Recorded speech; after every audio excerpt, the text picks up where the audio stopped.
তোমার এবার উদ্ধার হবে, কেননা তোমাকে আমরা দেবই ভোট।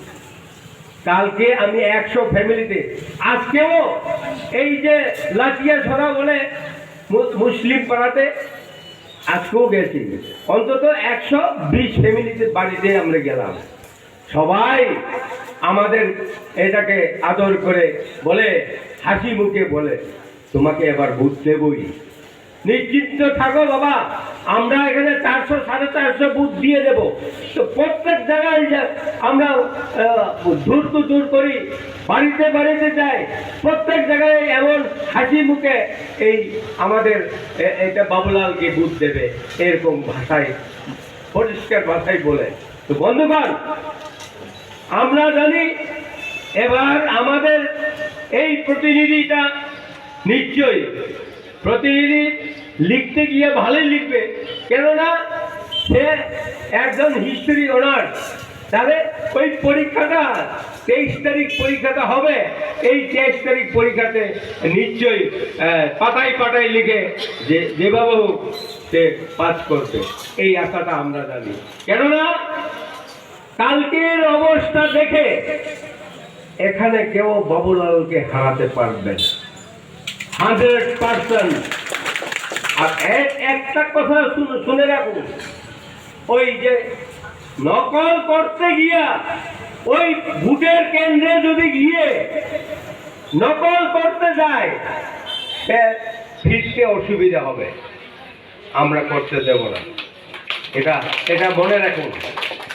পাহাড়ি এলাকায় যদি নকল করতে এবং ধ্বংস করতে চায়, আমি আপনাদের কাছে অনুরোধ করে বলছি, আমরা গণতন্ত্র মানি, আমরা গণতন্ত্র বিশ্বাসী, আমরা চাই জাতি উপজাতির মধ্যে এই নির্বাচন সুস্থ নির্বাচন হয়, এটাই চাই। আমাকে সাংবাদিক জিজ্ঞেস করছিল পরশুদিন, আমি বললাম বিরোধীকে কি বলবো, তৃণমূলের কাজ করবে, বিজেপির কাজ করবে, আমি আমার ত্রিপুরা মাথার কাজ করব। এখানে তো মারপিটের কোনো প্রশ্নই আসে না। তোমাকে পছন্দ করবে, ভোট দেবে, এবং তোমাকে বিশ্বাস করে ভোট দেবে। আমিও ওই কথাই বলি, বাবুরামকে আজকে যদি এই এলাকার লোক বিশ্বাস করে না, তারা ত্রিপুরা মাথার লোক একটা কিছু করবে এবং তার করে দেবে, এরকম অপপ্রচার করছে।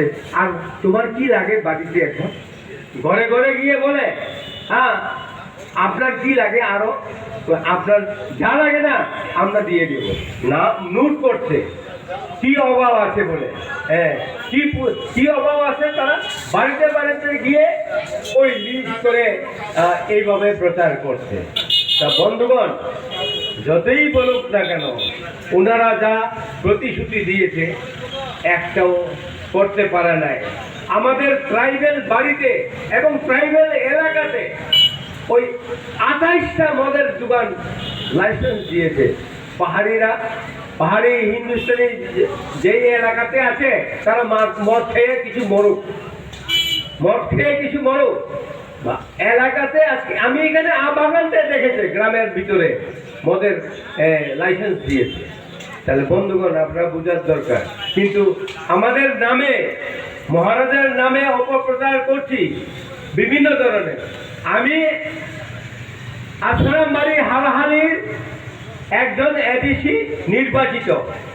আমার ওই আশ্রমবাড়ি এলাকাতে সব বাঙালি, হিন্দু বাঙালি, এবং বনবাজারে সব হিন্দু বাঙালি। তো এখন একটা ওয়ার্ডে আমার শুধু একমাত্র এসটি আছে বনবাজারে, আর আশ্রমবাড়িতে দুটা আছে, 2টা ওয়ার্ডে, আর বাকি ওই 7টা সব বাঙালি। তো 9টার মধ্যে 7টা হলে বাকিটা ওই 2টা আমাদের ট্রাইবেলের, আর 7টা হচ্ছে বাঙালি। তো আমি কাকে দেব চেয়ারম্যান? হ্যাঁ, আমি বাধ্য হয়ে বাঙালিকে দিচ্ছি। আর বলে তারা, হ্যাঁ বাঙালি এডিসির ভিতরে থাকতে পারবে না। আমি চেয়ারম্যান দিয়েছি ওই আশ্রমবাড়িতে, জিজ্ঞেস করো। হ্যাঁ, এবং বনবাজারে আমি চেয়ারম্যান দিয়েছি। আপনাদের বাঙালি শিক্ষা দিতে যাবে, এই পরীক্ষাতে মনে হয় বাবুরাম ভালোই লিখবে, এই আশাটা আমি করি। কেননা বন্ধুগণ, আমি এই বিজেপি সরকার আসার আগে আমি আইপিএফটি ভাইস প্রেসিডেন্ট ছিল। প্রথম আমার বাড়িতে সুনীল দেবধরের লোকে কথা হয়, আমি তখন আইপিএফটির ভাইস প্রেসিডেন্ট ছিল। যখন অ্যালায়েন্স হওয়ার পর নির্বাচনের প্রচারে আমাকে বলে, অনন্তবাবু আপনি আমার সাথে এই কাঞ্চনপুরে একটা জনসভা দুটো আছে, ওই জনসভাতে আপনাকে আমি নিয়ে যাব। আমাকে বলল আপনি ওই এয়ারপোর্টে আছেন। আমি বললাম এয়ারপোর্টে কেন যাবো? তো না, এয়ারপোর্টে আছেন। ওমা, গিয়ে দেখি আমার লাইফ 45 বছর হয়, আমি কিন্তু 45 বছর আমি রাজনীতি করি, কিন্তু এই ধরনের দেখা নাই বিজেপি এবং আমাদের এই আইপিএফটি। আমাকে বলে না এই হেলিকপ্টারে চলেন, গিয়া আমার লাইফে প্রথমে প্রচারে হেলিকপ্টার ধরি সুনীল দেবধরের লোক। তখন হেলিকপ্টার উঠে গিয়া ওই কাঞ্চনপুরে হেলিপ্যাডে ল্যান্ড করেছে। তখন আমাকে বলে, হ্যাঁ অনন্তবাবু আপনি কব বড়কে বলবেন, আমি হিন্দিতেই বলবো।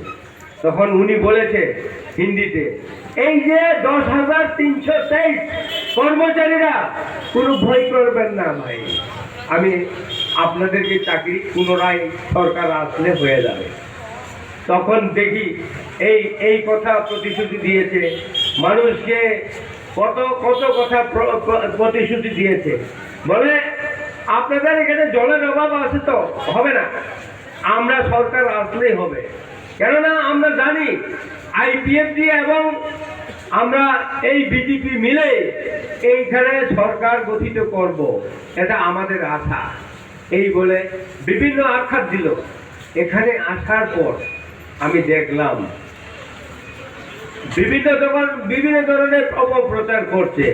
ওই দুর্গা চৌমুনি নাকি তোমরা ওই হিন্দুস্তানের এবং ওখানকার যারা বাঙালি ভাইরা বলে, যদি ত্রিপুরা মাঠাকে বাবুলালকে দিয়ে যদি ভোট জয় করায়, তাহলে তোমরা কোনোদিন এই দুর্গা চৌমুনিতে আর চা খেতে আসতে পারবে না। এইরকম মিথ্যা জায়গা আছে আপনাদের সব 1 বিঘা হওয়ার তো কোনো প্রশ্নই আসে না।